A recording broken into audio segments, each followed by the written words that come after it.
Our next panel is plenary panel number 8, and this is about prevention and treatment in a smart justice environment. And so our moderator legislator for this panel is someone that I've known since before she got elected to the legislature. She is going to be running for her 3rd term in the House, and her name is Representative Kathleen Peters. She's from St. Petersburg, and she's the vice chair of the Children, Families, and Seniors Subcommittee. And yesterday you heard from the chair of the committee, Representative Gail Harrell. So Kathleen has been very involved, Representative Peters has been very involved in mental health issues, and so she has been visiting facilities, talking with providers, working closely with her chairman to make sure that the overhaul of the mental health system is going to be a successful one. And this is not just a one-year effort. This is going to be a multi-year effort by these two women that both have a strong sense that there needs to be change, and this is the right time to do it. So let's all give a Smart Justice welcome to Representative Peters in plenary panel number 8. Thank you. It's always wonderful to be here. It's good to be here again this year. We have 3 panelists. I know the agenda says that there are 4, but unfortunately, one gentleman, James Clark, was not able to make it. So I would like to introduce our speakers, our panelists. We have Cheryl Bello, who is the Director of Operations for Orange and Seminole Counties, Specialized Treatment, Education, and Prevention Services. Welcome. Good morning, and so good to have everyone here. We also have Lori Reed, who is the President, Breaking the Cycle Consulting. Yes. Lori, good to see you. And then Philip Diaz, he is the President of the STEP Prevention, Inc. from Delray Beach. Welcome. It's good to be here. And how we're going to do it today is we're going to let each panelist speak. They'll have about 10 minutes to talk about their program, what they're doing, how it's how they've been very effective, and how they're changing and saving lives and changing their communities. So I will start with Cheryl, if you'd like to begin. Thank you. Good morning, everyone. Not used to that. You can normally hear me without it. Specialized Treatment, Education, and Prevention Services is operating in both circuits 9 and 18, Brevard, Orange, and Seminole counties in Central Florida. What is unique about our programs is how we have over the years designed them from a smart justice concept. Our residential facility is located in Apopka. It is a 48-bed residential facility with a priority population of pregnant, postpartum, and IV using females. Those females, a typical client is between age 18 to 42, and while most are referred from the criminal justice, the Florida Department of Corrections, Orange County Probation, Brevard County Probation, most are also coming into the program, about 80% with dependency cases. And so what we see is the immediate barrier with the females that we treat is that immediate decision. Do they put the substance abuse treatment first, or do they put the dependency case management first? What we're doing within our facility is both. We're combining the dependency with the criminal justice component so that mom is able to work that case plan on site, which is producing about an 80% success rate in reunification as females leave our program.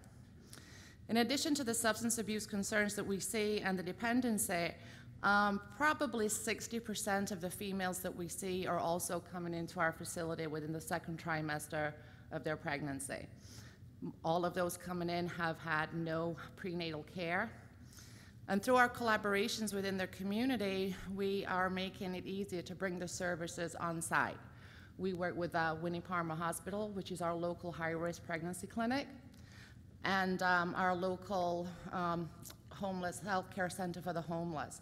And what is unique about that approach is they bring the services on site. We have a medical bus that comes into the facility, provides ultrasounds, provides dental care, vision, mental health counseling, and a full range of OB/GYN services.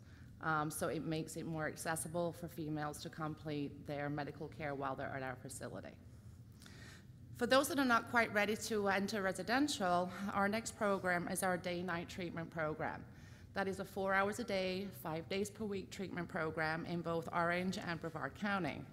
And what is unique about that program is that we provide transportation to participants coming in. We also provide a child care component because we see that most participants do not have the ability to provide childcare for their children and complete treatment.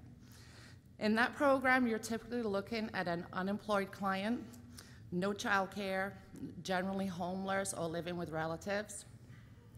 80% of the females coming into that program are also experiencing domestic and sexual violence. 61 of 70 participants, again, coming through that program have received no prenatal care.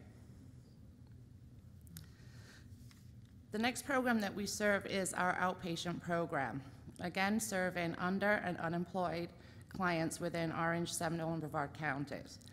82% of the clients in that program are referred directly from the criminal justice system. What is unique about all three programs is our collaboration with the criminal justice system. We're very fortunate to have a relationship with the probation officers, especially for clients that are on community control. Generally, we have found that it's been difficult to maintain a schedule for women with children to maintain doctor's appointments or join the community for recovery support services. Probation kind of let us take a full reign. They know we operate in a therapeutic community environment.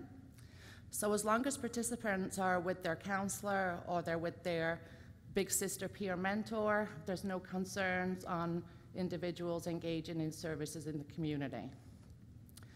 With all that said, our outcomes are pretty much speaking for themselves. 60% of the children that we see come through our program receive medical care that would have necessarily not been received in the community. 43.5% of our women that come in are coming in, again, without prenatal care, and we're able to provide that on-site or at the high-risk clinic. 50% of our clients entering the program are coming with co-occurring, often under-medicated, over-medicated, self-medicated. So again, having those services on site is reducing the barrier and making sure that those services are available. 91% of our clients coming through our programs will successfully obtain housing. 67% obtain employment, and we have noticed that throughout the fiscal year of 2013-14, 88% of clients that participated in our programs did not recidivate, and 70% are successful with reunification with their children. And how do we do all this? We do it all through the collaborations within our community. On site, we have a Goodwill employment specialist. She teaches vocational classes, employment placement, and then a case-managed employment retention program. As I have mentioned, we have the mobile medical unit on site for medical, dental, vision care. We partner with Orange County and Brevard County Public Schools to participate in the LifeStride program. That allows at no cost participants to obtain their GED and access to approximately 200 vocational classes that will be paid for. We also have on-site Victim Service Center to provide counseling on sexual and domestic violence. And then we also work with Second Harvest Food Bank in both Orange, Seminole, and Brevard County, who teach nutrition classes, cooking matters, and an array of services that also allows access to food pantries once participants leave the program in their own home. And our new initiative this year is partnering with FADA. We are bringing in the medication-assisted treatment with Vivitrol, where we're able to now offer that medication-assisted treatment to those that would not necessarily be able to access a detox bed. We're able to offer alternatives on site. And those are our programs. Okay, wonderful, thank you. And I know we'll have lots of questions for you regarding that when we're all done. And the next speaker would be Lori Reed, the president again from Breaking the Cycle Consulting. And welcome, we look forward to hearing from you. Thank you. There should be slides, I just want to make sure. All right. There they are. There they are. Okay, so good morning. I'm Laurie Reed. I'm excited to be here. Thank you for Smart Justice for having me here, as well as Seminole County Sheriff's Department, Don Esslinger, for his support this past year for Breaking the Cycle, and I'm excited to kind of share a little bit about our program. So basically, I work with adolescents that are charged with domestic violence against their parent or caregiver. We work with both the parent and the child together in our 10-week program. It is a psychoeducational framework, as well as we work with incorporating the SAMHSA system of care values, as well as the guiding principles for trauma-informed approach. So basically, everyone that have attended Breaking the Cycle has been traumatized in some kind of form or fashion, basically on the ACEs, which is the adverse childhood experiences. One individual has multiple different trauma experiences, so everyone that walks through our door has some type of trauma related to them. Family systems and communications theories are underpinning within our lessons. We view parents as a solution, not the problem, and this is not a parenting class. We also utilize data outcomes because you can't figure out what you're doing great and what you need to change if you're not doing measurements. So we also collaborate with University of South Florida. We also work with University of Central Florida for a qualitative study on parent abuse. So let's talk about what child-to-parent violence is first. And it's a form of domestic violence defined by any harmful or demeaning behaviors by a child that causes physical, psychological, or financial distress to one's parent or caregiver. So that's the framework of what we work under. Another thing, here's the national statistics on the individuals that are out there nationally in the U.S. Also, this does not cover the UK or any European countries at this point in time. They're the ones that are having the biggest initiatives that are moving forward when it comes to child-to-parent violence, and I have collaborated with them from the UK. So basically, in the United States, 5 to 30% there's a prevalence rate within the U.S., meaning from verbal abuse all the way up to the physical abuse, and we are kind of right in the middle of where that may be at. So what that really means is about 4 million children within the United States are aggressive within the home. That means it could be verbal all the way up to physical to being more violent. And that affects about 198,000 children in Florida alone. That doesn't mean that they have an arrest rate, that just means that they are aggressive. So basically in Florida, let's take it down to our level because that's really what we want to learn today. About in the past year, over 6,000 adolescents within the state of Florida were arrested for domestic violence. Here's the top 15 counties, and you might reflect on that a little bit on the sense of you might be seeing your county up there. But this is the top 15 counties with the highest rates of domestic violence of adolescents. And these are just numbers, so numbers mean something, but I just wanted to share that with you, and I also wanted to thank the Florida Department of Juvenile Justice for these numbers because they're now collecting data on domestic violence. So when I was talking to you about University of South Florida, and we cannot change what we do not measure, I'm working with USF, and here's our data outcomes for the past from 3.5 years, from 2012 to 2014. 123 youths were collected information, as well as 142 caregivers, which was the parents, and these are the individuals that came through my program. So as you can see that here we have, there's a 14-item, 5-point Likert scale administered pre and post, as well as a satisfaction survey. Also, the satisfaction questionnaire has the 7 close-ended questions that we collect that information on. I know this might be really hard to see,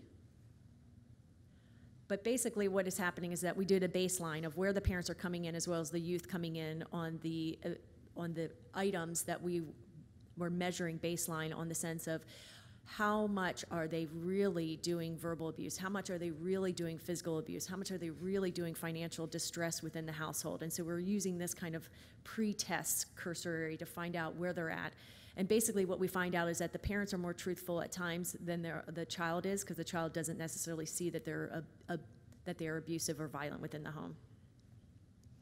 So there's more baseline studies that we've reported that the child through hit or cause, so about 25% of them are the individuals that are actually within our program are actually hitting, being violent and aggressive within the home. So we're not just dealing with individuals that are coming in and maybe just verbally abusive. These are individuals that are actually doing some kind of physical aggression in the home. And at post-test, upon the completion and conclusion of the study, all of these areas had improved significantly, and I'll go over that as well. So here's the youth had positive view of their behavior, meaning they looked at their behavior not in a negative way, but they actually saw themselves a little bit differently than what the parents reported, and that's natural, that they don't necessarily see the impact of what they have done within their behaviors. So basically, as we go through this, all the pre-post test conclusions of the training program, all of these areas improve significantly, and I'll show you a little bit more about where we increase in our numbers. We also have a satisfaction survey that we do and complete at the end of our program, and that is what informs our program. For example, a lot of individuals that come through our program, they actually are inundated with so much information that they're so anti-systems and anti all these things that are going on that we decided to revamp the orientation process. And so we do a orientation with just the family that comes in. They observe the first day of how we do our check-in, and I'll go over some of the things about what we actually do within our lessons. And one of the things that we do is every week, as a part of accountability, is a check-in process. And what happens is that they're able to observe that and answer any questions that occur. What was happening is that prior to that, we were just allowing them to come in and start lesson 1 instead of observing, and this has significantly increased our satisfaction because now they're more oriented to our program. So as you can see here, parents similarly expressed high overall satisfaction of 93%, with the greatest improvement in their ability to handle the conflict with the child at 93%. So as you can see, most of the outcomes of that, now the parent is able to now handle the child, and the child's reducing the behaviors within the household. And that is really the main thing of our program, is to significantly reduce the abuse and violence that are occurring within the household. And our program from these data outcomes is proving that. So recidivism rate within 12 months and for any crime is at 5%. So that means that after they graduate from my program and they move on, if they are arrested for a marijuana possession, that's part of that 5%. Anyone that goes within the past 12 months that are rearrested for a domestic violence, that's where that 3% comes in. We're less than 3% for a recidivism rate for a rearrest within 12 months. So I just wanted to let you know that I'm really excited to share with you a program that actually works and actually showcases a significant outcome for the parents and showcase that this does work in the sense of reducing the abuse and violence within the household. And I definitely wanted to say thank you all for being here, and also thank you for listening to this, because this is a program that is something that I'm very passionate about. I grew up in a household that was very aggressive. I also had a sibling that was very aggressive. And this is something that long after you go through different things in your life, you realize, oh, wow, ding, ding, ding. I wonder why I'm so attracted to this. And this is the reason why. I think that there is a lot of teen aggression that is happening within the home. It's not necessarily child-to-parent violence in the sense of what we may think of it as, but it is a domestic violence pursuit, and it is something that is affecting a lot of systems that are out there. The top-rated juveniles that are arrested come from substance abuse, and the second is assault and battery.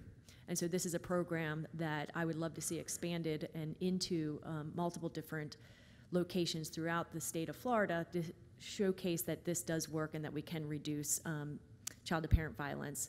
So let me go over just briefly about some of the things that we do. Part of the check-in process is accountability, where each week both the parent and the child checks in about their behaviors, and they are able to learn more communication skills on how they're able to showcase their needs, their wants, their desires, and their requests. In the past, what has happened is that we have taken a Duluth model or the Batters Intervention model that was an adult model, and they have put it onto juveniles, and that just doesn't work. So I created a curriculum that's specifically for the family and specifically to reduce the abuse and violence within the home by collaborating both with the parent and the child together, that we see them as equals in the sense of that they are there to participate, they're there to collaborate with us, and that we also look at the hierarchy structure, that the parent is the one that needs to be parenting and not necessarily the child taking over the household. And so that's the approach that we take. And there was multiple times where we had parents coming in and they definitely did not want to be there, but we have a 100% engagement rate when it comes with the parents. Parents are part of our program, and they continue to be part of our program. We've served as young as 10-year-olds up to the age of 18, those that have turned 18 in our program. So we have said multiple different individuals, and we If we have a youngster, as we talk to other individuals, we do flex with that in the sense of when we're working with a bunch of 15-year-olds, the dialogue might be a little different. We don't use cursing, we don't do those things, but sometimes the issues are a little different than it is when you have a 10-year-old. But we do understand through our orientation process, and we let them know that when we do have a youngster in our mix, we flex to that individual. And the reason why we do that is because we do have a check-in process where they have to, part of it is reading, and part of it is looking at that. And sometimes it takes a 10-year-old a little bit longer to read through that check-in. And so we allow individuals to be that mentor for that child and that 10-year-old from other family members, and we have a very encouraging. So it's a open group, meaning we have individuals that come in and often. So we have someone might be on their 8th week, and someone's coming in and it's lesson 1 for them. So we're able to flex with that. We have 2 facilitators, one for, basically we have 2 of them for safety issues, and the other one is for those things. So I just wanted to say thank you again, and I'm going to pass the mic over. Wonderful. Thank you so much. And again, I'm certain that we'll have lots of questions to hear more about that. Next, we have Philip Diaz, who's again the president of Step Prevention, Inc., and we're looking to hear forward to his program. I don't have a program, but Okay. I have a life. I'm 67. I got in the field when I was 20. I worked at the White House for Bill Bennett because I thought, let's go back. Remember when you first started? You actually had hopes, you know, and you thought, I'm back to wanting to change a person one day at a time and one person at a time. What happened is I come from New York. I spent 10 years working with kids from the South Bronx, you know, all of which were abused, obviously, and I worked with Catholic charities. I had more trouble with the nuns than I did with the kids. That's a whole other story. And then I got into mental health, community mental health, and I spent a long career with schizophrenics, and that's what's killing people in the United States right now. And if you watch TV, you're a trauma victim. I'm going to get to a conclusion in a minute. Then I thought, well, let's go to Washington and change things. So, you know, again, getting Washington jobs, big jobs in Washington, is usually who you know, not what you know, right? So I knew somebody who knew somebody. Next thing I know, I went from running I opened the first center for children of alcoholics in 1979, which is a long time. Some of you weren't even born then. And from working there, I ended up in DC with $1 billion budget, working for Bill Bennett, which I loved, and Herb Kleber. And back in the day, we were the ones that funded the community coalitions. And under me, that we did the $100 million to allow communication coalitions to get started. The drug-free schools started under us. All that stuff started under my office. And I realized how ineffective you are at a very high level. I mean, we're talking about $1 billion, and you know, I oversaw the National Institute of Drug Abuse, the National Institute of Alcohol Abuse. I helped create SAMHSA. I was one of the first 3 people on the advisory board for SAMHSA, which was, according to the people in the research centers, NIDA Light, right? Because they did all the projects and we did all the real research, and watched all these arguments. And when I finally left, I decided to do something impactful. So I took over Gateway Community Services in Jacksonville for 10 years, and most of those guys came out of the prisons, and all of them were traumatized. I was doing EMDR 10 years ago with those guys. And then all these regulations, you know, all the time from the government, right? So I decided the best way to do this was to own a couple of treatment centers myself, which I don't do, and do what I want, because the insurance company will pay for an outcome and don't ask me what I'm doing, and don't tell me what I'm doing. And because we wrote a book called Let Your Soul Evolve, because our model is clinical. We say ancient philosophy, current practice, and quantum physics, because most of you know in the 5th grade that you're not really here, right? Everybody hit the table and you know it's molecules. I mean, quantum is caught up with God. You know, now, the great way to talk to these kids is in science terms about what we know in terms of values, right? So I show them the Matrix and Star Wars, and I say, that's life. Most of it's an illusion, and you're either on the dark side or the light side. Which one are you? And that most of it is a decision. All of life is a decision, really. We have a 80-year-old philosopher on our staff, and our acupuncturist, for instance, was a special ops guy in Vietnam, got traumatized, and became a monk for the Dalai Lama for 7 years, and now teaches spiritual thinking to our kids. Because what's really the answer here is a spiritual one, right? It's a spiritual crisis. My kids are bizarre. Back in the 60s, you know, they got high, smoked marijuana, and wore bell bottoms. You could take off the bell bottoms and put on a suit. You can't do that when you're cutting. And most of my drug-abusing people are cutters. And most of you, you know, those of you in the field know that. They're cutters or they're bulimics or they're suicidal. Half my clients, and I've got 60 clients in one rehab, are all suicidal. And that, to me, is not a psychiatric condition. That's a social condition. Like, why don't they want to be here? It's a good question for all of us to ask. And I just came from a reentry conference. I was telling Barney about it, that is it Jones from CNN? Was there talking about when as a culture do we learn how to forgive? You know, my father was murdered when I was 4 by a criminal. And part of my recovery was to learn how to forgive that. I had to forgive that because if I stayed resentful, you know, I'm short Phil, and where's tall Dan? You know, we would have ended up in the same place. I was on the way to definitely to be a criminal, and somebody wrote an application to college for me, some librarian who was my mentor. I ended up going to college. I have an honorary doctorate, and I've written 7 books. But I could have been in jail. An angry little kid, pissed off that his father was murdered when he was 4. I grew up, you know, can't go to Cub Scouts, no dad. You know, and all those anger, it built and became an alcoholic at 14. I was an honor student who flunked out of high school. I had to go back summer school. I flunked out because my principal said, I won the oration contest, and the principal said, you're not the kind of person we'd like to represent the school, Phil. So I self-fulfilling prophecy. I managed to get a 27 in intermediate algebra. You can't, even though when you're an honor student, you can't get through school if you didn't pass intermediate algebra. So I ended up going to college. But the point was, and writing books, but the point was, it all had to do with mentorship and trauma. After 40 years in the field of addictions and mental health, I'm convinced of one thing. Trauma underlies everything. And we have a book, which I can get to you, I wrote called Healing Trauma, that it underlies everything. You know, chemical imbalance in the brain is chemical balance. A schizophrenic is a schizophrenic. And usually, treating trauma can't treat the schizophrenia. But drug abuse is trauma. 80% of all the women in treatment have been sexually abused. Most of them have been raped.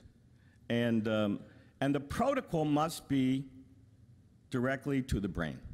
We believe in, we do Gestalt therapy, spiritual counseling, and every client in my place, we have 10 hypnotherapists on staff, get hypnotherapy. And that is an inexpensive, very direct, time-limited protocol. In the prisons, we're talking about 6 sessions. And I didn't believe this. I was a trained psychotherapist, so I did not believe that hypnotherapy was going to achieve all these goals. And I'd been in psychotherapy for 20 years. I said to my wife, when I met her, I said, this is 20 years of recovery. And she said, you wasted your money. I'm 42 years in AA.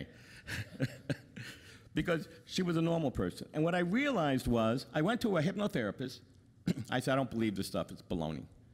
And within 2 hours, an anxiety condition I had for 20 years went away. That's what I became a believer. I'm not a hypnotherapist. Everybody on my staff is, but I'm not a hypnotherapist. And I believed it. Then we started working with guys from the World Trade Center, fire guys from New York. One guy comes, he's bringing an infant out of a burning building, and his face burns off. The other guys, the guys from the World Trade Center, they kept smelling things that wouldn't go away, and therefore they couldn't sleep. The guys coming out of jail, it's all startled. You don't walk behind a guy who just came out of jail. That's a stupid thing to do, because they all have startled response. Again, it's all trauma. And trauma is one of the questions we're going to be asked is it different for adults and children? Absolutely not. The brain is the brain. And what hypnotherapy does, through the process of language and symbols, changes the way the brain integrates information, including bad information. As my partner said, when the Yankees won, he's a Yankee fan, There are people also who are Gator fans. I'm one of them. Just to let you know, Barney. But and I don't want to get into the last game, but But what's really important is that the brain is the brain. The brain is something that can be in a replicable, easy protocol affected. And we tried to offer free to the VA, because I come out of Palm Beach County. We went up there, offered free services, legislator, and they refused it because we're not part of the VA, which is just the federal government at its worst, right? We're volunteering. I got 10 hypnotherapists. They want to help the vets, and they're not allowed in, which is part of the craziness and in the silos that we talk about, And I decided to take, after work, I thought going to Washington. I was so impressed with myself. I'm going to the White House, which is really interesting. It was under George I. Sometimes I think we're living in a monarchy. I'm not sure we're living in you got the Clintons and the Bushes, I feel like they're monarchies. It's like, different. Anyway, I did enjoy last night. I hope you enjoyed last night's wrestling match. I thought it was great, the debates. And I realized that we're in a bad crisis in America. I've been around, I'm 67. I went through the 60s and Vietnam War and all that, and we all thought the world was falling apart then. The world is falling apart now, and it's a soul sickness. I mean, back in the 60s, everybody, they got high and jumped in the lake. That was about it, and then demonstrated against the war.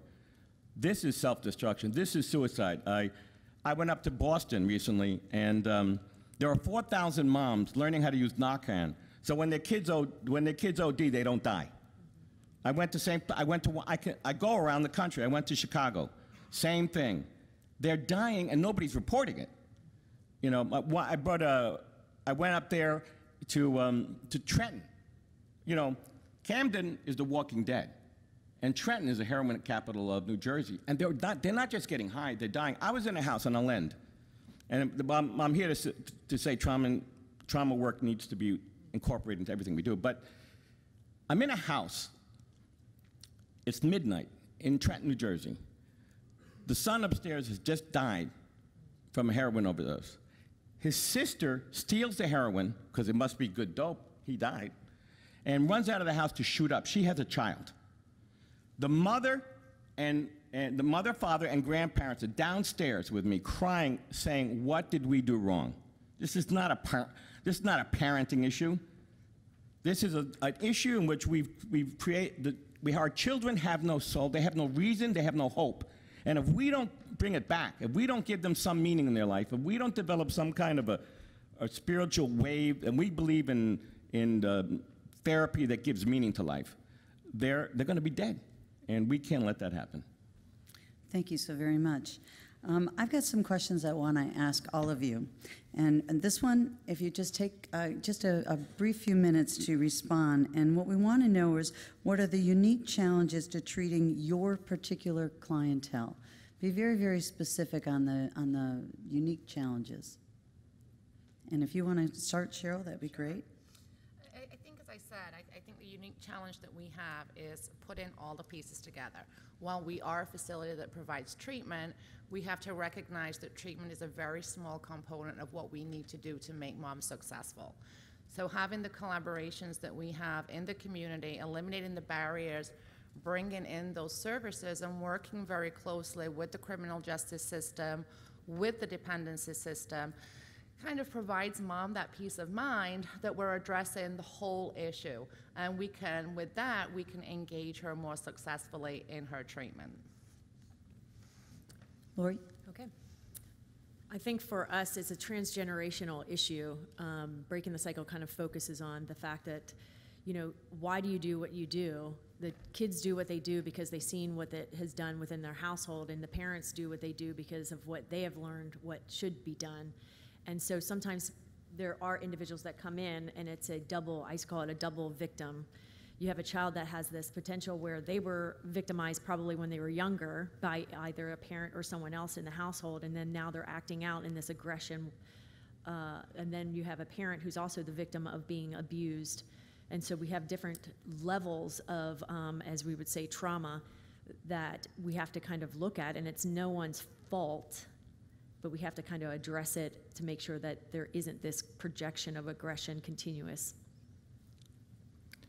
Phil? Well, I mean, it's as the individual, right? So we have cutters, and if they cut, we have a protocol to titrate down from the cutting. We don't throw them out if they cut. Same thing with bulimics. But people are people, and it's more a job with the spirit and the brain. That's why do faith-based programs work? It's not because they're highly scientific. It's because they're dealing with spirit. And sometimes when we get into government and we get into agencies, we start thinking in the silo of secular humanism and forget that these are spiritual issues. To die or live is a spiritual decision. And that has to be incorporated in the way you engage the client. We just do it with Star Wars. Okay. For Lori, do you believe that the problem of child-on-parent violence is a growing problem, and if so, why? Yes, I definitely think it's a growing problem. I think just recently, are we actually tracking the numbers? I think that as anyone that says, okay, was there aggression within your household, or was there aggression within the kids that you're serving, or when you have adults and you're treating them, was there aggression or dysfunction in your household? And you would say yes. There could be verbal abuse. It could go on all the way up to physical abuse. So there is definitely aggression within the home. And now we're teaching or seeing more and more. We can name all the school shootings. We can name all the other things that are going on where teenagers are actually looking at ways to destroy things aggressively or violently. And so yes, there is an epidemic that is occurring. No elaboration on why you think? Why I think that? I think that there's as any other individuals, there's a variable as to why that all occurs. But if we continue to go down to the cause level, then we're wasting our time on the sense of what's really actually happening right now. And so part of it is that we have to act right now and intervene right now. And if we continue to go back to the causes of different things, it could be several years before we figure it out. But I mean, there's definitely we can say media, we could say what we're learning, there's so many different things of what we may think as to the reason why kids do what they do. But again, we have to look at the intervention piece of it and not go down to why this occurred or why that occurs, because it's really irrelevant when we get down to the fact that we just need to intervene. Okay, so for Phil, since trauma affects each individual differently, do you find there to be a common response among your clients? Yeah, I mean, the brain's the brain, and the protocols we use are the same for everybody. You might change it's an art form, so you got to change a little bit. I'm not going to go too much into how you do it.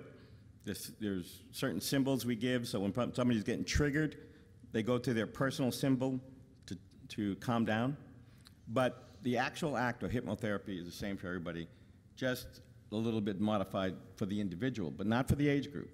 I mean, I don't do hypnotherapy on 6-year-olds, but I do Gestalt therapy on 6-year-olds. So, but hypnotherapy is the same for everybody because it's the same brain. Okay. Cheryl, what are the challenges providing treatment to women with children? And you've kind of elaborated on it, but I think we want you to dig a little bit deeper and get a little more specific when it comes to that. I think the greatest challenge is that, women with children, when they come into our treatment program, despite the referral source that they're coming in from, nobody has had that conversation previously until they get to treatment. And our counselors do a great job of bringing in all parties together to the staffing table. So they're bringing in the criminal justice program, they're bringing in the dependency program. We're looking at the factors to complete all the requirements that mom has to do in addition to her treatment. So now we have a collaborative approach at the staffing table where everybody's working together. And whoever has the strength within their area is able to work with the staffing team and put those programs in place, whether it be a housing program, whether it be a child care program, whether it be job training.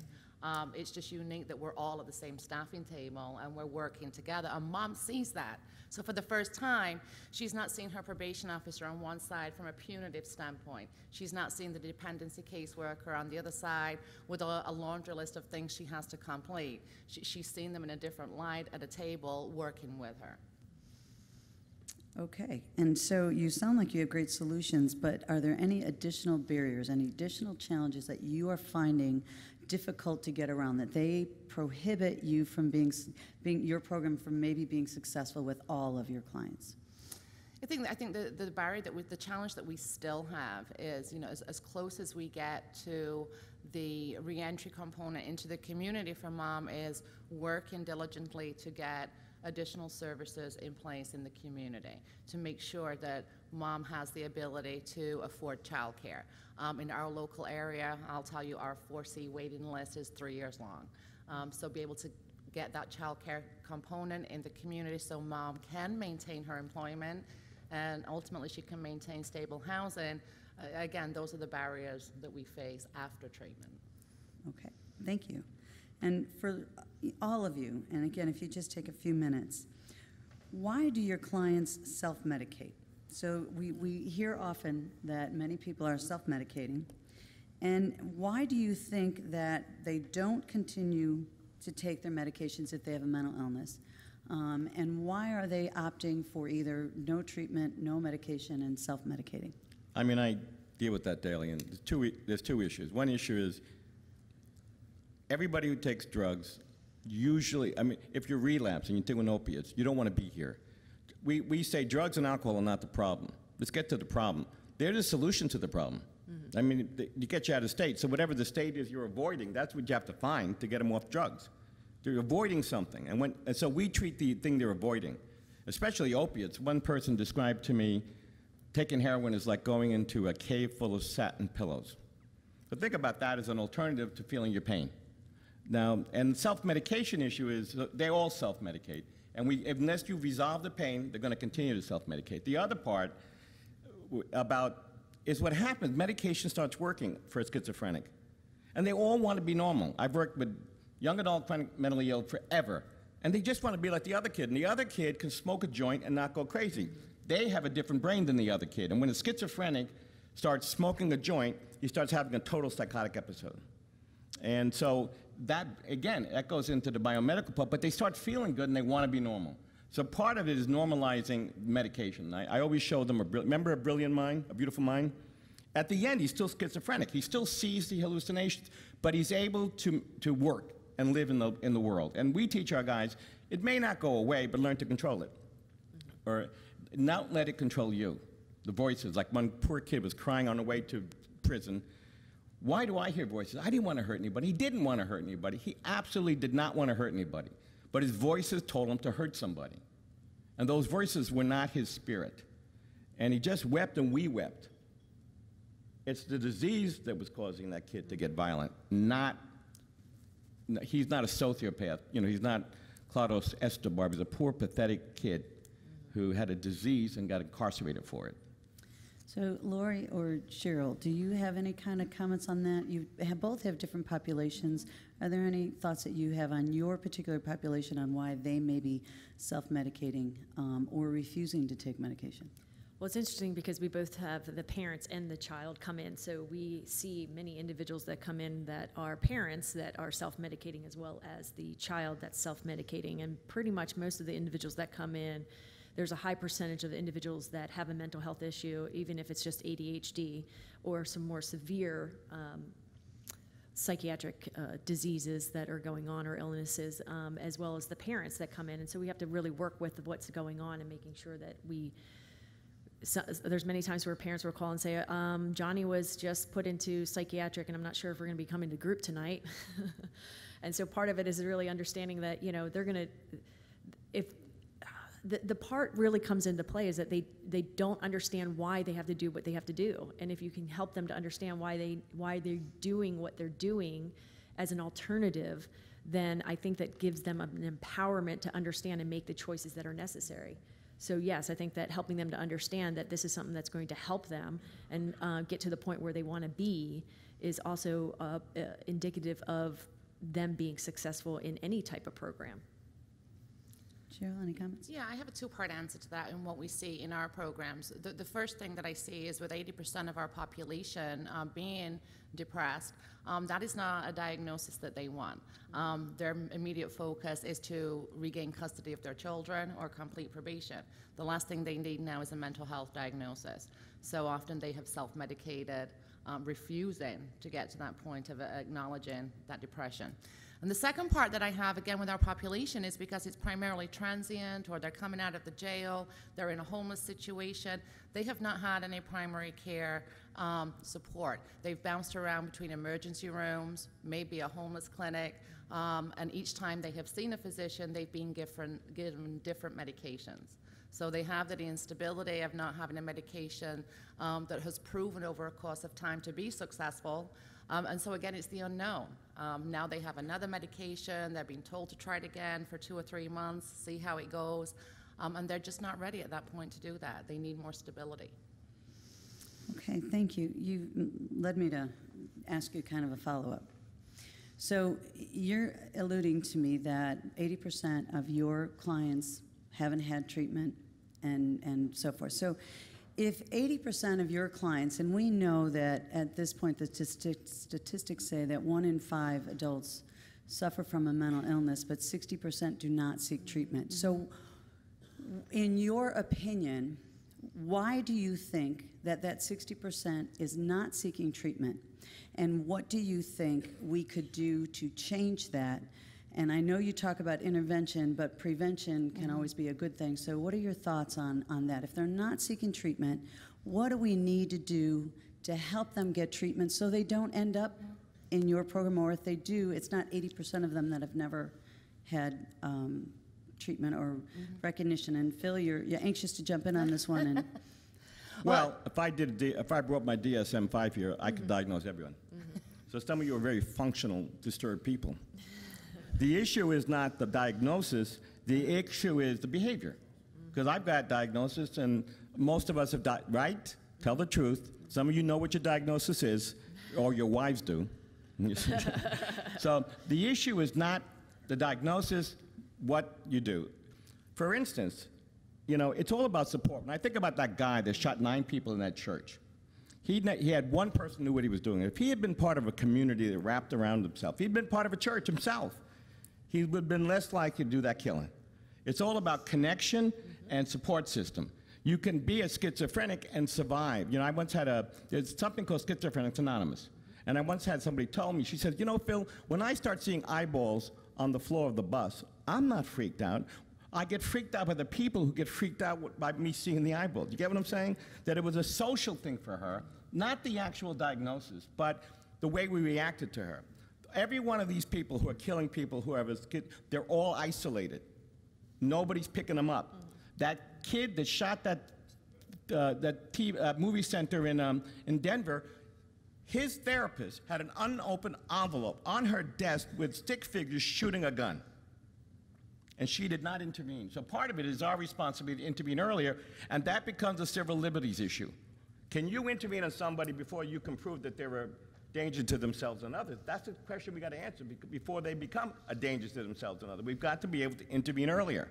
And I don't know how you do that. I'm not a lawyer. I'm not going to talk to one either because they'd never end. Lori or Cheryl, do you have any comments on what we need to do since 60% do not seek treatment? Well, I think what has happened is, especially from what I've done with treatment of adolescents, of parents, families, and such, is my first thing to say, you need to go to your primary care physician, because there's so many times where there is a imbalance, and it's not just an imbalance emotionally or imbalance chemically in the brain, but there are so many different things. And I'll tell you an example. There's a family that came through, and the child started becoming really aggressive and totally different than what was going on. And we're thinking, ding, ding, ding, must be substances, right? Must be something that's going on. And I said, well, you know what, it would be really great if you went to your primary care physician to find out what's really going on here, because we got to get a lineup of what's happening here. And so come to find out, when she started hitting puberty, her asthma medication, since being a stimulant, actually created her to become aggressive. So once she got off of the medication, changed, her aggression stopped. So how many times have individuals have come through, and it was a medical issue or another issue that was going on that was underlining what was happening, and then all of a sudden, once they were able to get that, they were able to realize that my child isn't this explosive disorder or conduct disorder or any of these things that led her to this aggressive outburst, that led her to a domestic violence arrest, that led her into my program. It had everything to do with the fact of her stimulant medication of asthma. And I think for us, again, the prevention piece is having everybody at that table. The stigma is taken away from mom. You know, it's probably the first time that she's being told, you know, it's okay to feel this way and it's okay to take your medication. We're still going to keep your child with you. What is unique about our program is mom can have her child with her while she's in the program. That's probably the first opportunity that she's had. And again, having that stability of knowing that, you know, the probation officer is not going to haul her out back into jail because she refuses to take her medication today, that we're going to change her treatment plan. We're going to work more closely with her and provide that stability. It's just the peace of mind that mom needs to be able to complete treatment. Okay. Lori, why do you think that parents are not able to cope with their violent child very well? And is there something that we should be doing in schools or educationally or publicly or something else? So how many times have we had a parent that came in and said, please fix my kid?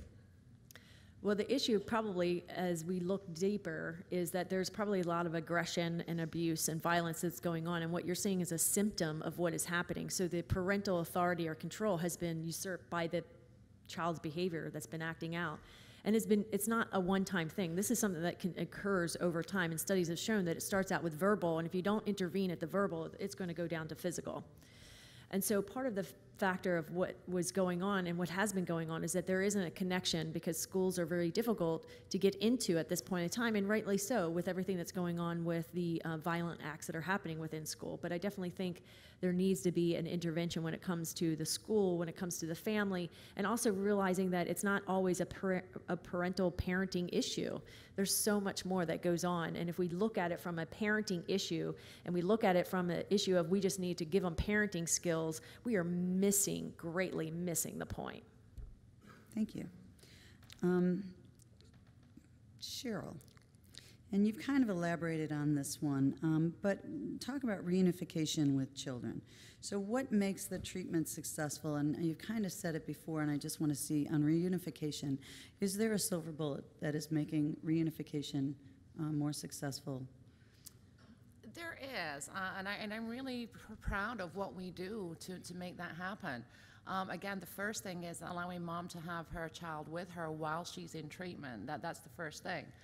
It's just the greatest motivator that you can have for mom to be able to complete treatment with her child.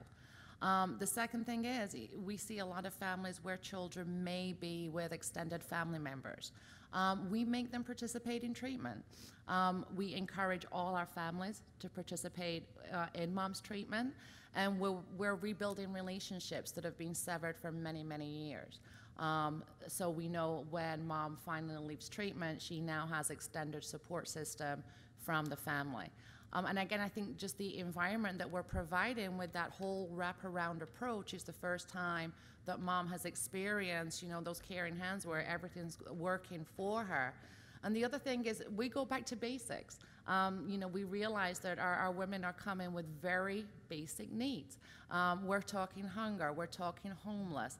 And so we start right there. We address the very basic needs. Most of our parents don't know how to cook a meal. You know, it's a McDonald's drive-through. That's what they know how to feed their children. They graduate our program, and they personally prepare their graduation 3-course meal. And that's one of the things that we're very proud of teaching mom throughout the course of treatment. Wonderful. Okay, this is for all of you. The Florida legislature is working on an overhaul of the mental health system in our state. So what are some of the recommendations that you would suggest that we look at? You know, if you were a genie, you found a genie in the bottle and you had one wish, what is the one thing that you want us to accomplish that you feel, or 2 things that you think the legislature should do that will really make significant change in this arena? Mandate trauma treatment. Child welfare system is totally inundated with trauma. I wrote the TPR original 30 years ago. The original, because I was working in the foster care system, kept seeing these kids for 7 years waiting for their parents to get sober. And then we got sober, they were still nasty people. You know, if you got a drunken horse thief and you get sober, what do you got? Horse thieves. You got a narcissistic individual who's a narcissistic sober parent. They still have to learn to deal with their narcissism. So, and everybody's traumatized. Everybody's traumatized in the criminal justice system, including the guards. you know? Everybody, and it's not expensive. The thing is, it's a protocol, and the reason it's not accepted, it's because it's not general practice. You know, SAMHSA hasn't said, only do EMDR, you know, NIDA. And if we start listening for the institutes, one thing I learned in Washington, last night when the governor from New Jersey, who is his name? When Christie said, this is what it's like on the Senate floor, these two arguing about legislation, and we get lost, that if you could mandate trauma treatment, it's not expensive, and it's time limited. Anywhere between 3 and 6 sessions will relieve that trauma and will help them be able to tolerate other treatment. That's my only thing. And the other thing is it's to really make the community part of the problem. You cannot, there's a book called The Careless Society. We do not have the money to support everybody's needs, but the community is the resource, and the community must be formally engaged, not, oh, by the way, I'm having a meeting somewhere, could you please come, church leaders, or it has to be ongoing integration of the community in solving these problems, especially reintegration of the criminal justice system. Those guys cannot get in with a felony. And in Jacksonville, the mayor said, you have to interview somebody with a felony for any city contract. That's saying give them a shot. So we've got to reintegrate all of this into the community and don't let the professionals be the only person to provide the service. It just means they got a degree. Doesn't mean they're any more talented than the other people in the community. Lori? I was going to say kudos to that as well, but I also think that as a private, small organization that I am, I think you, and I'm just going to be direct here, you got to fund the programs that have the better outcomes, period. Period. I think that it doesn't take a rocket scientist to get so much money to then have outcomes. I'm doing things at this point in time out of my little pocket here. And part of it is because I truly believe that you have to have outcomes, and you have to have the measurement, and you have to showcase that what you're doing and what you're saying you're doing is actually what you're doing. And you got to fund those programs, and that is the key. Sure. I'm going to have to agree with both Phil and Laurie. They both raised good points. However, I'm going to sway it over to Phil. I mean, I think the trauma-informed care approach is absolutely important. And I think working with that, I know speaking for our agency, with the other agencies we collaborate with, we have a huge focus on trauma, on a trauma-informed approach with our clients. We have to recognize, you know, if we're separating mom from her child, not only are we re-traumatizing mom, we're re-traumatizing the child, we're re-traumatizing the family. So again, understanding how that effect ripples down to everyone involved in treatment makes a huge difference to your outcome. Well, thank you. And we actually, timing is just perfect because our time is now up. And I want to thank all three of our panelists, Philip and Lori and Cheryl. Thank you for being here, and thank you for being here at this event. It's always a great event, and we always learn so much. So thank you for being here, and I'm looking forward to the legislative panel. Thank you. Thank you. Thank you.